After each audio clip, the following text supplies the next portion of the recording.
भारत का रॉबिनहुड कहे जाने वाले सुल्ताना डाकू के बारे में हमने पिछले एपिसोड में जाना कि वो कितना शातिर और तेज था, जिसने अपनी क्रूरता से ब्रिटिश सरकार की नाक में दम कर दिया था। सुल्ताना डाकू अंग्रेजों से नफरत करता था और उनसे लूटी हुई संपत्ति अपने देश के कमजोर और गरीबों में बांट देता था।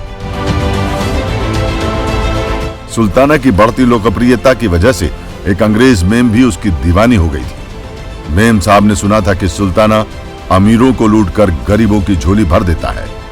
उसने ब्रिटिश पुलिस की नाक में भी दम कर रखा है। अंग्रेजी मेम साहब ने सुल्ताना से मिलने के लिए कई पत्र लिखे, पर सुल्ताना ने एक भी पत्र का जवाब नहीं दिया। डकैती के दौरान सुल्ताना कोशिश करता था कि उसके हाथों किसी की हत्या ना हो, लेकिन कोई हिंसक विरोध करता तो वो उसके हाथ की 3 उंगलियां काट देता और ज्यादा मामला बिगड़ने पर उसकी हत्या करने से भी गुरेज नहीं करता था।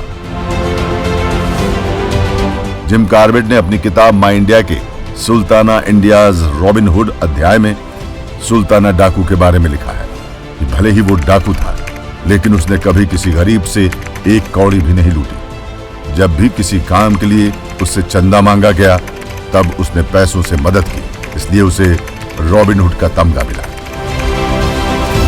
सुल्ताना और फ्रेडी की 2 बार मुलाकात भी हुई, लेकिन सुल्ताना दोनों बार पुलिस को चकमा देकर निकल गया। सुल्ताना को पकड़ने के लिए पुलिस अफसर फ्रेडी ने रामपुर के जंगलों में एक दावत का इंतजाम किया, लेकिन सुल्ताना वहां से भी बच निकला। पुलिस को चकमा देने के बाद सुल्ताना पंजाब पहुंचा और वहां उसने कई डकैतियों को अंजाम दिया। लाखों के जेवरात लूटकर सुल्ताना अपने ठिकाने पर लौट आया, क्योंकि वो ज्यादा दिन पंजाब में रुकना नहीं चाहता था। दरअसल पंजाब में तराई की जगह घने जंगल नहीं होते थे और बगैर जंगलों वाले खुले इलाके में सुल्ताना बेहद असुरक्षित महसूस करता था। पंजाब से लौटते हुए सुल्ताना को एक गांव में शहनाई और ढोलक की थाप सुनाई दी। वहां एक रईस के बेटे की शादी हो रही थी। सुल्ताना गांव में पहुंचा तो लोगों ने उसे पहचान लिया। सुल्ताना ने लोगों से कहा कि उनको डरने की जरूरत नहीं है, बस वो जैसा कहता है वैसा ही करें। सुल्ताना ने गांव के मुखिया और लड़के के पिता को बुलाया और उनसे शादी के तोहफे में खुद के लिए मुखिया की नई बंदूक और अपने साथियों के लिए 10,000 रुपए की मांग की। दोनों तोहफे तत्काल सुल्ताना की नजर कर दिए गए। सभी मेहमानों को खुदा हाफिज कहकर सुल्ताना वहां से चला गया, लेकिन सुल्ताना को यह मालूम नहीं था कि उसका दायां हाथ माना जाने वाला पहलवान नाम का डकैत दुल्हन को ही अगवा कर लाया है। सुल्ताना के गिरोह में यह उसूल सख्ती से लागू होता था कि कोई किसी औरत के साथ बेअदबी से पेश नहीं आएगा। अगले दिन जब सुल्ताना को इसकी भनक लगी तो उसने पहलवान को खूब लताड़ा और दुल्हन को पूरे सम्मान और ढेर सारे तोहफे के साथ वापस छुड़वाया। पुलिस के दबाव के चलते सुल्ताना अपने गिरोह के साथ पूर्वी सरहद पर बसे पीलीभीत की तरफ चला गया। सुल्ताना का गिरोह भी काफी छोटा होने लगा था। उसके गिरोह के कुछ लोग पुलिस के हत्थे चढ़ गए थे और कुछ गिरोह छोड़कर घर लौट गए। पीलीभीत इलाके में रहकर सुल्ताना ने काफी दूर दूर, यहां तक कि गोरखपुर में भी डकैतियां डाली। ब्रिटिश पुलिस अफसर फ्रेडी यंग की गुजारिश पर मशहूर लेखक और शिकारी जिम कॉर्बेट भी सुल्ताना को पकड़ने में मदद के लिए जुट गए। वो जंगल की बेहतरीन समझ रखते थे। इसके अलावा मिर्जापुर के 4 आदिवासियों को जंगल में सुल्ताना के ठिकानों का पता लगाने और फ्रेडी यंग की फोर्स को उस जगह तक ले जाने का जिम्मा सौंपा गया। सुल्ताना एक रात से ज्यादा किसी जगह पर नहीं रुकता था। वो हर रात डेरा बदलकर अपने गिरोह के साथ नए ठिकाने पर होता। सुल्ताना को पकड़ने के लिए अंग्रेजों ने 300 हथियारबंद जवान तैनात किए थे, जिनमें से 50 कुशल घुड़सवार थे। पुलिस अफसर फ्रेडी के 4 गाइडों में 2 सुल्ताना गिरोह के भांतु जाति के लोग थे।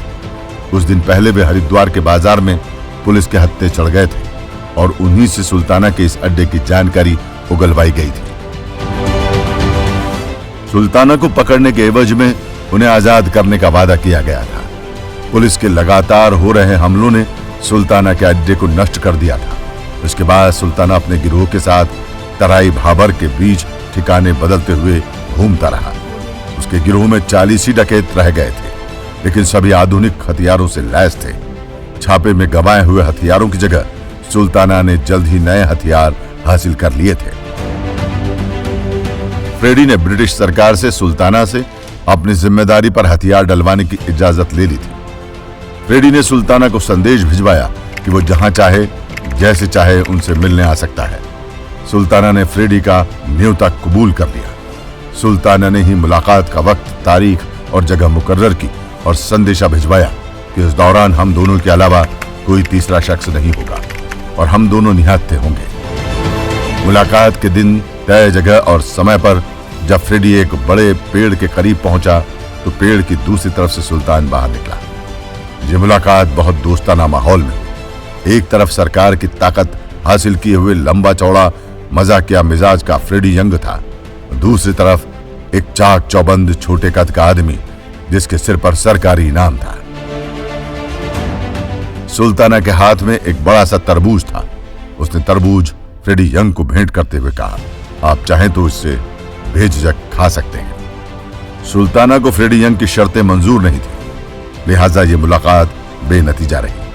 इस मुलाकात के दौरान सुल्ताना ने फ्रेडी से हाथ जोड़कर अनुरोध किया कि वो बेवजह अपनी जान जोखिम में न डाला करे। उसने बताया कि जब उसके अड्डे पर पुलिस ने छापा मारा तो वो 10 अचूक निशानेबाजों के साथ पास ही बरगद के पेड़ पर छिपा था। वहां से वो फ्रेडी और 2 गोरे साहबों को नाला पार कर बरगद की तरफ आते देख रहा था। सुल्ताना ने कहा, जो जिम कार्बेट साहब नाले के किनारे चढ़कर ऊपर आने की कोशिश कर रहे थे, यदि उनकी कोशिश कामयाब होती तो मेरे लिए आप तीनों को गोली से उड़ा देना जरूरी हो जाता।